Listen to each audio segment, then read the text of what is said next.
नमस्कार, मैं श्रेया। आप देख रहे हैं डिजिटल इंडिया न्यूज। बढ़ते हैं खबरों की ओर। इंस्पेक्टर की हत्या के 5 दोषियों को उम्र कैद, 33 को 7-7 साल की सजा।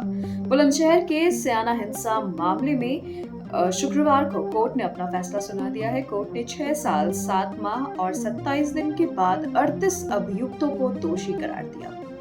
5 अभियुक्तों को हत्या के मामले में उम्र कैद व 33 अभियुक्त जानलेवा हमले समेत 14 धाराओं में दोषी करार दिए गए हैं। राहुल गांधी के आरोपों पर आयोग का अधिकारियों को निर्देश। कांग्रेस नेता और लोकसभा में विपक्ष के नेता राहुल गांधी की तरफ से वोट चोरी के आरोप लगाने के बाद चुनाव आयोग ने अधिकारियों को हिदायत दी है। चुनाव आयोग ने साफ संदेश दिया है कि अफवाहों और आरोपों से प्रभावित न हो, लोकतंत्र को मजबूत करने के लिए निष्पक्ष और ईमानदारी से अपना कार्य करें।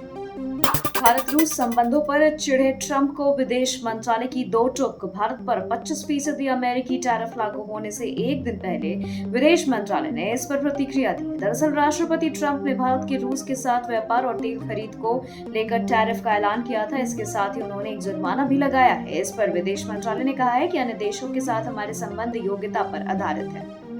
राहुल गांधी के परमाणु बम वाले बयान पर भाजपा का पलटवार। भाजपा ने कांग्रेस नेता राहुल गांधी के परमाणु बम वाले बयान पर तंज कसते हुए कहा कि उन्हें बम की तरह फटने की बजाय पानी की तरह बहना चाहिए। भाजपा ने चुनाव आयोग को लेकर राहुल गांधी की भाषा को अलोकतांत्रिक और अपमानजनक बताया और चेतावनी दी कि अगर वे बम फोड़ेंगे तो वे संविधान की रक्षा करेंगे। भाजपा नेता संबित पात्रा ने कहा कि विपक्षी पार्टी लोकतंत्र पर भरोसा नहीं करती। अमेरिकी राष्ट्रपति के बयान पर बोले देवेगौड़ा। पूर्व प्रधानमंत्री एचडी देवेगौड़ा ने अमेरिकी राष्ट्रपति डोनाल्ड ट्रंप के भारत और भारतीय अर्थव्यवस्था पर दिए गए बयानों पर कड़ी आलोचना की। उन्होंने कहा कि ट्रंप का व्यवहार अस्थिर, असभ्य और गैर जिम्मेदाराना है और एक भारतीय किसान या दुकानदार भी उन्हें सबक सिखा सकता है। देवेगौड़ा ने प्रधानमंत्री नरेंद्र मोदी की तारीफ करते हुए कहा कि भारत ने ट्रंप की धमकियों को आगे झुके बिना राष्ट्रीय हितों की रक्षा की है। पंजाब हरियाणा हाई कोर्ट ने खारिज की याचिका। बॉलीवुड अभिनेत्री व हिमाचल प्रदेश के मंडी से भाजपा सांसद कंगना रनौत को पंजाब एवं हरियाणा हाई कोर्ट से बड़ा झटका लगा है। कंगना रनौत की तरफ से दायर उस याचिका को हाई कोर्ट ने खारिज कर दिया जिसमें उन्होंने बठिंडा की अदालत में उनके खिलाफ चल रही आपराधिक मानहानि की शिकायत को रद्द करने की मांग की। मनीष तिवारी बोले सरकार फिर से एयर इंडिया को वापस ले। कांग्रेस सांसद मनीष तिवारी ने सोशल मीडिया पर प्लेटफॉर्म एक्स पर एक पोस्ट में कहा, भारत सरकार को टाटा कंपनियों से एयर इंडिया को वापस ले लेना चाहिए। उन्होंने एयरलाइन को बर्बाद कर दिया है। उन्होंने तंज कसते हुए कहा कि अब जो लोग चाय उगाते हैं और गाड़ियां बनाते हैं वे एयर इंडिया चला रहे हैं, जबकि इसमें कोई भी अनुभवी विमानन विशेषज्ञ नहीं दिख रहा है।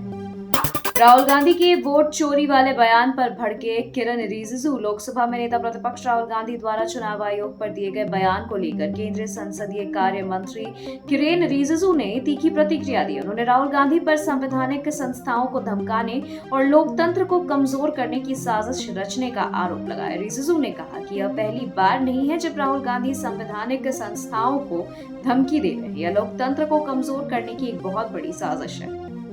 खड़गे ने उपसभापति को लिखा पत्र। वरिष्ठ कांग्रेस सांसद और राज्यसभा में विपक्ष के नेता मल्लिकार्जुन खड़गे ने उपसभापति हरिवंश को पत्र लिखा है। उन्होंने सदन के वेल में सीआईएसएफ जवानों के आने की घटना को बेहद आपत्तिजनक बताया और कहा कि संसद से ऐसी घटना हैरान करने वाली है। खड़गे ने उपसभापति को लिखे पत्र में कहा, भविष्य में जब राज्यसभा सदस्य जनहित के महत्वपूर्ण मुद्दे उठा रहे होंगे तो सीआईएसएफ कर्मी सदन के वेल में नहीं आएंगे, उन्हें ऐसी उम्मीद है।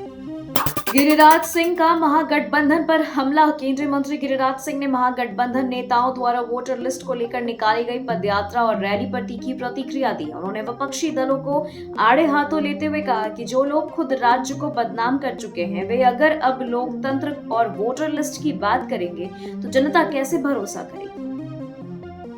खबरों के सिलसिलों में फिलहाल इतना ही। बने रहे डिजिटल इंडिया न्यूज के साथ। नमस्कार।